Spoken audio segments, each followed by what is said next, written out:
Seorang pemuda di Kota Makassar, Sulawesi Selatan tewas bersimbah darah di tangan kakak kandungnya. Peristiwa berdarah itu terjadi di Jalan Gunung Latimojong, Lorong 3 Kelurahan Gadong, Kecamatan Bontoala, Kota Makassar pada Senin 1 Desember 2025 pagi. Lokasinya tak jauh dari kantor Kelurahan Gadong.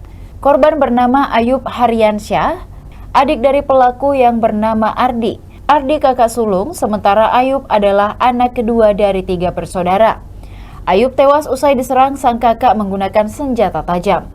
Warga setempat sempat berusaha menolong nyawa Ayub dengan membawanya ke rumah sakit akademis. Namun Ayub dinyatakan meninggal dunia akibat luka yang diderita. Tetangga korban, Rosdiana, mengatakan luka tusuk itu mengenai rusuk kiri, rusuk kanan, dan juga tangan. Dia melanjutkan Ayub terkapar bersimbah darah di belakang pintu rumahnya.